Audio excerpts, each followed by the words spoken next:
I'm getting ready to drill the pinholes for the guards, and I lucked out and I found some 1/4 inch by 3/4 inch brass bar stock that I didn't know I had, so it saved me from having to do a slot and make basically these two pieces out of a bigger piece of 1/4 by 1/4 bar.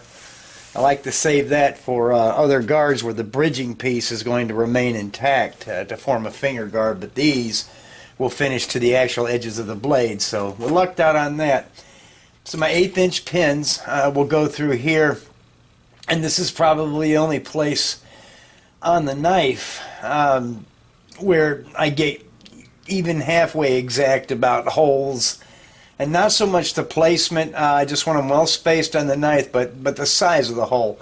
So I'm drilling them 7/64. I will ream these to 1/8 inch because these are the holes that I really want to be tight, because I don't want these guard pieces to be able to move once I pin them in place. That's important just for the overall appearance of the knife. So we're just going to take our time and peck down through this.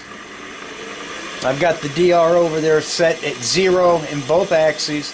We'll drill this one, move 600 thousandths, drill this one, and then we'll chuck up a reamer, come down and ream this, move back to 0, and we'll ream this remaining hole. So I'm going to try to keep my arm out of your way. I'm just going to take our time and go down through. See if I can get this one done before I have to stop and blow my nose again. Man, it's some kind of bug has gotten a hold of me. I've been feeling pretty lousy for about the last 4 days. This is the first day I've really felt like doing anything out in the shop. But I wanted to get something done and not let a whole weekend go to waste. And between doing little things, I've just been crashing out on the couch and just napping, just trying to stay rested. Alright, so that's our first hole. Get this stuff out of the way. Now we're going to move over 600 thousandths and drill our other one, and then we'll come back when we have the reamer chucked up. Okay, got an 1/8 inch chucking reamer in there, and if it wasn't for this one step, I'd do all of this on the drill press. It's just a lot easier to change speeds on this machine, just up there on the column or on the head, just digitally. The placement's not so critical. It's just getting the pinholes tight. That's what's really important. We're just going to let that slowly work its way down. We've got the holes oiled for the sake of the steel in the center of the sandwich, not so much the brass.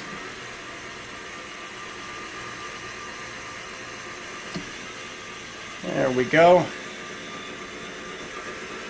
Alright, now we're going to move back down to 0, and we're going to ream our last hole.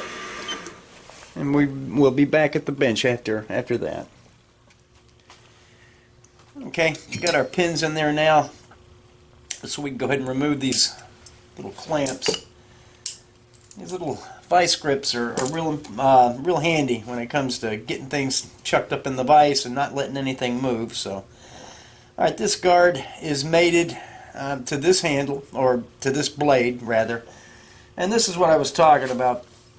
I found some 3/4 by 1/4 inch brass bar, and it saved me from having to slot.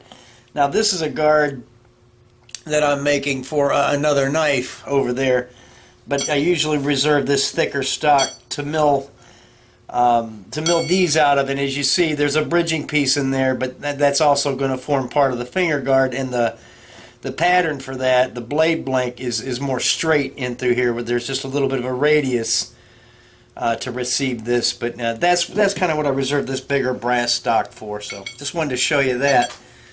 And on this one, obviously the edges of the guard are going to match the edge of the blade itself. So we've got these, and that's on the full tang version. So I've got this one to do, and let me get this out of the way, but how I locate those is pretty simple. Sometimes on a full tang variety like this one, I'll make a pattern that basically fits this knife from here down on the handle, But since I'm doing two versions of this knife, a full tang and a hidden tang version, I kind of wanted a locator that would work on both. So what I did was I just went and made a half pattern that fits that, excuse me, that fits that exactly. Forgive me guys, man, I'm going to have to go take some more NyQuil. But when I line these edges up, that locates the front edge of my guard, and I'll put this in the vise, clamp that nice and tight, making sure I keep everything in line. And then this is a jig I made some time ago. So what I do with that clamped on there, these are hardened and milled flat.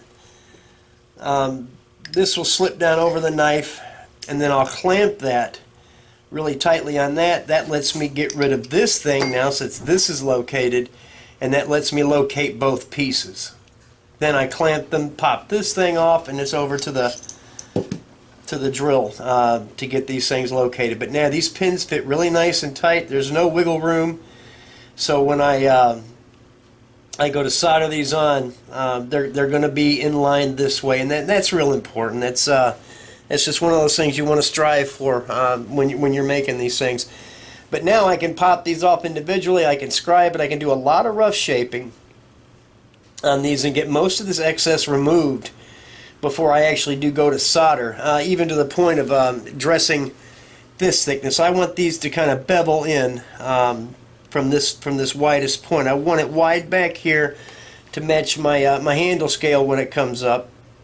But then from that point forward, I kind of want this thing to slim in, probably to two-thirds of its thickness or something like that, just to slim the knife up a little bit, not have such a bump right there. So yeah, I don't know if I'll get this one drilled today. I probably will, but it might be a little bit later. But it's hard for me to talk right now without coughing and sneezing all into the camera, and that's no good for any of us.